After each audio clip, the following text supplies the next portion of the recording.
Hello and welcome to Liam's Lyceum. I'm your host Liam, aka Himvar, and today I'm going to be talking about a serialized novel for The Weave and the Void.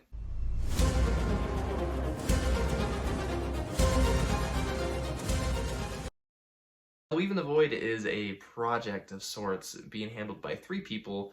I mostly want to focus on the serialized novel, but I'll just give you a brief overview real quick, and hopefully this video is not super rambly. I have been meaning to make this video for a while actually, well, I'll go into that.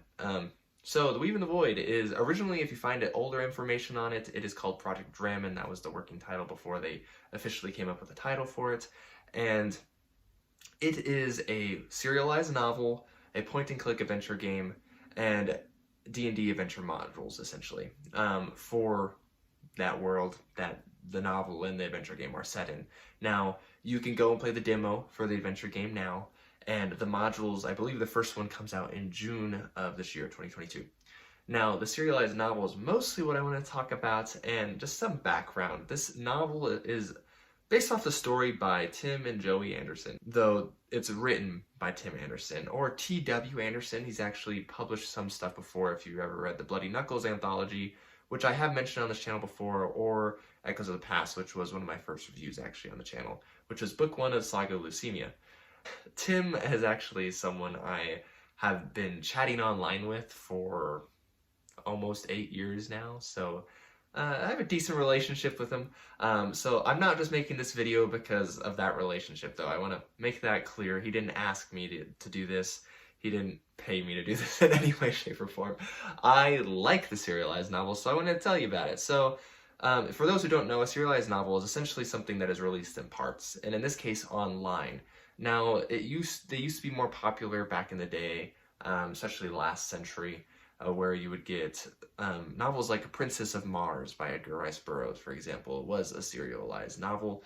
In different issues of magazines, you would get parts, and then eventually you would combine those parts, and you'd have a novel, essentially, right? And so this is chapters, and I believe he's aiming for about 50, and I believe the series is going to be 2 books, maybe 3 books, and eventually he'll combine those, and I believe at least he will release that as a book you can get, whether that's just digitally or physically in print as well, I'm not sure, but right now it is a serialized novel. And now this is again called The Weave and the Void, and really it harkens back to Dragonlance and Forgotten Realms novels. Now I'm a big fan of those things, more so Forgotten Realms, and I would say this is more similar to Dragonlance in a lot of ways, at least in concept, as far as the novel goes, at least. Because it is, for example, there's chapter art, just like the original Dragonlance novels has. Now this chapter art is done by Christina Barrios, which is Tim's wife. It follows the story of a group of old friends, this adventuring party, who find themselves in an unexpected journey, right? An unexpected adventure. And it's one fraught with peril, of course, and deadly magic, as well as quantum technologies as part of the world building in The Weave and the Void. And those are going somewhat rampant, and they're kind of combining in odd ways. So you have to read the story to figure it out. Now, the nice thing is that Chapters 1 through 3 are available for free on the Patreon. I will link those below. You can also listen to Tim narrate those chapters for you on YouTube. I'll also link those. If you are interested in listening to audiobooks of sorts, I don't know if there will be an audiobook version of the story in the end, but if we tell Tim we want it, and if you go support him on Patreon, maybe they'll have it eventually. Those are available to sample, essentially. Now, as of recording this, I believe there are 15 chapters published on Patreon. When this comes out, I think the 16th will have come out. They come out at this rate about every 2 weeks on Thursday. And as far as I'm aware, the amount to read those chapters is really low. I think if you just want to read the chapters, it's about $3 a month. I could be wrong. I definitely should have double checked before I made this video, but I think it's $3 a month. I pay more for different content on the thing, so I'm not 100% sure on that, but I think it's $3 a month for the chapters, and it's $8 if you want the adventure module stuff, and $15, I believe, if you want the point-and-click adventure game stuff. So this is interesting, as I kind of mentioned, those quantum technologies, though, because humans in this world do not have magic, and it's all up to the Fae creatures, essentially, which are your typical D&D races, right? This is a D&D compatible modules. When I say modules, it's Dungeons & Dragons 5th edition compatible. I should have mentioned that earlier. So you have, elves, Now you do have a variety of like high elves, wood elves, sea elves, stuff like that.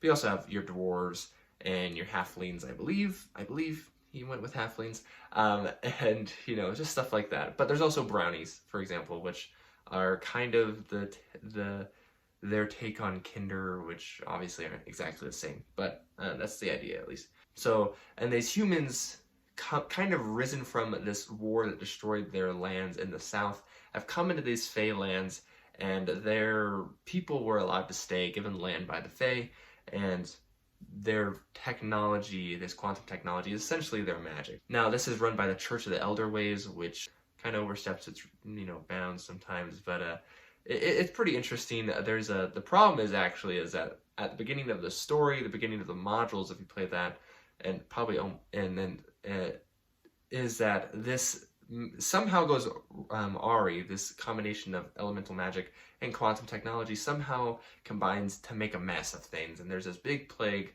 that turns really disastrous in the city of Parthana. And that is where the story starts.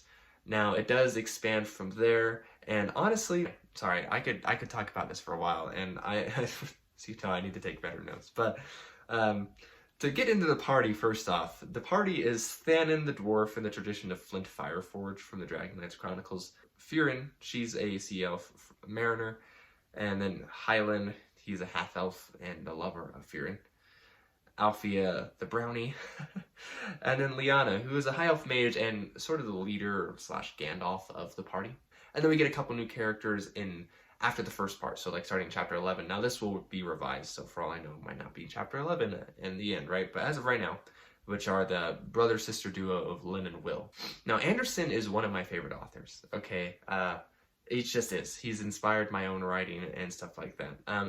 But a big reason he is because of atmosphere. He nails it. He nails so much into bringing you into what you feel like is the real world. Way better than most authors, if I were just to be honest. And I don't give that praise lightly. I mean, if you watch my content, I'm not giving praise like that all the time. And, you know, and honestly, just that ability to make it feel like you are there is quite exceptional in my mind. He definitely does have some obvious influences, in this case, from Dungeons & Dragons. If you read his writing, it does seem, obviously to me, inspired by Robert Jordan, just like if you read Sanderson, it's obviously inspired by Robert Jordan. If you've read Jordan, you recognize that. And honestly, his characters, though, are some of the best. They're, along with that immersion factor, they just seem so realistic and just so comfortable. I love reading his writing. He is one of the few authors I reread. Now, and if you know me as well, you know I don't really reread anyone. I reread Tolkien. I will probably start rereading Gene Wolfe, since I just finished Book of the New Sun, but I also reread T.W. Anderson. And that's it. Okay, guys, I reread this guy. So that's some of the highest praise I can give. It's just so comfortable. I love reading his stuff. And the serialized novel is really a throwback to 2014 when he started his Saga Leucemia project, which this is actually a hoodie for, which was not on purpose, by the way. I just happened to be wearing this today. And where originally he had that novel, Echoes of the Past, the chapters in their rough draft form published on the website, and I believe it got it probably maybe to the first 10 chapters published. And I remember reading those, and that's really what got me interested in what was to be a video game, Saga Leucemia. And that I'm just a sucker for it. Ever since then, ever since 2014, you know, I'm just a sucker for this guy's writing. But honestly, yeah, this is just something I would recommend. If you like the idea of a serialized novel, every couple weeks you get a new chapter to read. They're not insanely long.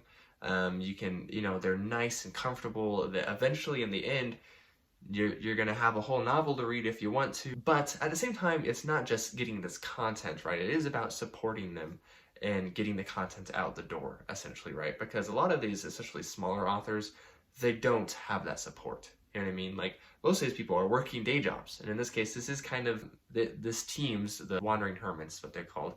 This is their job, essentially, right?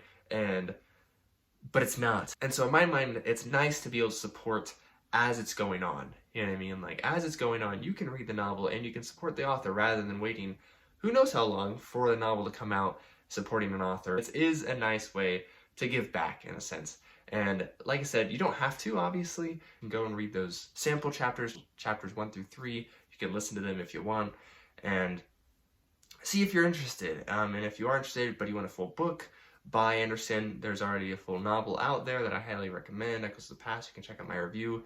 You can check out the anthology Bloody Knuckles if you like short stories.